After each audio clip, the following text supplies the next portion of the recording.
A ver, cuando diga, ya estoy grabando. ¿Está grabando? Sí. Ya. Estamos en la tumba de César Vallejo. 20 de febrero, París. Le hemos traído un regalo a César Vallejo. Un regalo que es modestamente un libro. Encontrar la tumba de César Vallejo no ha sido tan fácil, pero valió la pena caminar habremos caminado, Micaela, unos más de 10 kilómetros, Más de 10. desde la Rue Saint-Denis, pasando por la Tour Eiffel, bueno, y hemos llegado acá al cementerio de Montparnasse. Acá yacen los restos de nuestro significativo poeta. Creo, si no me equivoco, es el poeta más significativo del Perú y de América Latina en el siglo XX. Vallejo marcó un antes y un después en el arte peruano. Se merece este viaje todo el esfuerzo para visitar a nuestro querido César Abraham Vallejo Mendoza.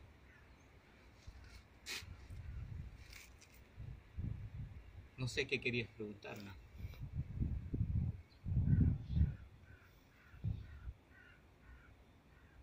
¿Cuál fue el primer motivo cuál fue el motivo por lo que viniste acá a París? Porque no ha sido fácil. No ha sido fácil llegar a París, tú sabes, y los amigos que nos escuchan saben que Europa es caro. París es caro, es una ciudad cara. Además, el clima es un poco, es como un látigo. Si puedes ir a la cámara para que puedan ver el cielo de París. Un cielo gris, oscuro, ¿no? En realidad es como el cielo de Lima, como el cielo de Lima. La motivación de haber venido, sácate la mochila.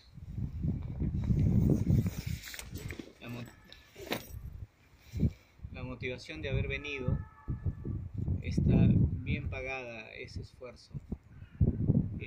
Fue visitar sobre todo la tumba de Vallejo, y mañana, Micaela, debemos seguramente visitar los lugares donde Vallejo transitaba con sus amigos, caminaba, y donde conoció a Georges Philippard.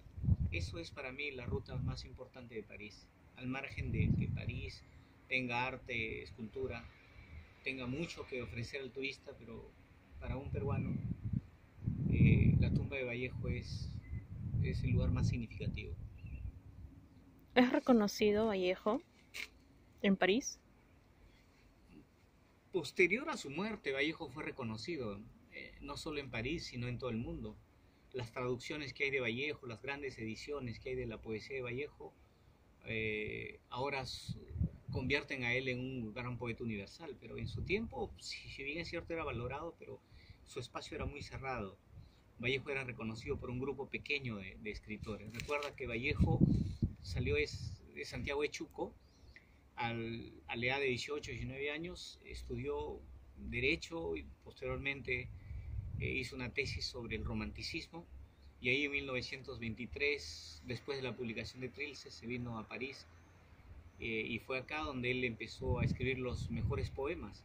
Si bien es cierto, había dejado ya en Perú un gran libro llamado Trilce, donde rompía un poco la semántica, la sintaxis, pero fue la poesía más significativa, más humana, más profunda que hizo acá en París, cuando escribe su obra Poemas Humanos, y cuando un grupo de miembros del ejército publica una edición muy, muy así, muy primitiva, digamos, de España aparta de mí este cáliz.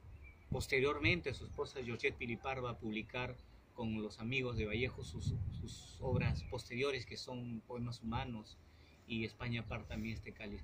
Vallejo fue un gran poeta, un hombre que significa un antes y un después, como decía, para la literatura y para el arte de América Latina y del Perú. Ya que tocaste el tema de Georgette, ¿qué papel jugó Georgette en la vida de Vallejo? Porque como tú debes de saber, no siempre, bueno, César Vallejo no fue a primera instancia enterrado aquí. Así es. Las las mujeres que rodearon a César Vallejo entran a una especie de mito. Hay una especie de realidad y fantasía mezclado en las mujeres de Vallejo, desde quizás Rita de Junco y Capulí, pasando por Henriette, que fue la primera chica con el cual Vallejo estuvo, apenas llegó del 22, 20, 23, el 26 conoció a Henriette y el 28 conoció a Georgette. Entre las dos hay algo muy importante. Henriette fue una mujer poco culta, pero una mujer muy alegre. Creo que Vallejo estuvo con ella porque era una mujer de sonrisas, de alegrías, aunque no tenía una proyección cultural. Al conocer a Georgette, yo creo que César Vallejo empezó a adoptar no solo una posición de ser un escritor destacado, sino sobre todo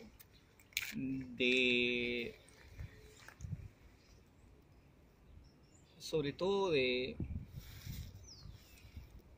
proyectarse a una poesía más profunda, más humana. Con Georgette Pilipar, César Vallejo se arraigó más en el socialismo. Hay que recordar que con Georgette Pilipar, ya su esposa, César Vallejo fue a conocer Rusia y empieza a tener una literatura de compromiso. Rusia 1931 y otros textos más de ensayo, y también escribe algunas obras de carácter social con una posición ideológica firme, Tungsteno y Paco Yunque. César Vallejo Mendoza, pero sobre todo fue un poeta, sí, un poeta, por encima de todo, un gran escritor, un gran poeta. Ahora que has estado unos días en París, has estado, digamos, en la piel de Vallejo, ¿cómo crees tú que en esa época él se haya sentido? ¿Cómo has visto su vida? ¿Cómo crees tú que haya sido su vida en esta París en ese entonces? Una París ingrata por el clima, ¿no es cierto? Una ciudad de París cara, fría. Ahorita mismo estamos sintiendo 4 grados centígrados y quizás con un poco menos. Pero en París Vallejo sintió algo que no sintió en Perú: la solidaridad con escritores que lo rodeaban, porque él se rodeó de poetas y lo valoraban a Vallejo, los poetas de su tiempo. Así que no estaba tan solo. Yo creo que en Perú más bien había una especie de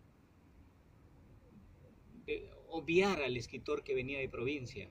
Yo creo que acá se sintió cómodo como artista, pero como hombre se sintió solo. Yo creo que como hombre sintió hambre. Hambre no solo de pan, sino también hambre de justicia.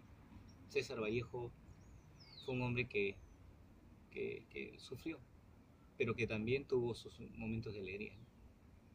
Era todo el homenaje que queríamos hacerle a César Vallejo, gracias a la presencia de Micaela, y valió la pena visitar a César Vallejo. Los invito a venir a visitar a César Vallejo, un poeta que marcó el arte y que nos lleva siempre, nos lleva su poesía en el corazón, por más que la poesía suene un poco triste. Él dijo: me moriré en París con aguacero, un día del cual tengo ya el recuerdo. Me moriré en París si no me corro, tal vez un jueves como es hoy de otoño, jueves será porque es jueves, y etcétera, etcétera. Creo que murió un viernes, cuando en París hacía frío como el día de hoy.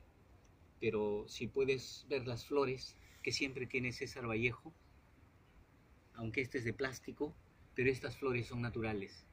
Este es el Vallejo de nuestro Perú, un César Vallejo como esta flor que siempre está con vida, y como las rosas que tenemos ahí, como las rosas que tenemos. César Vallejo es el Perú. César Vallejo es nuestro orgullo. Gracias, César Vallejo, por habernos dejado un gran legado cultural. Y termino con esta expresión: hay golpes en la vida tan fuertes, yo no sé. Golpes como el odio de Dios, como si ante ellos la resaca de los sufridos empose en el alma. Yo no sé. Son tal vez los potros de bárbaros Atilas o los heraldos negros que nos traen la muerte. Gracias, Perú. Gracias, César Vallejo.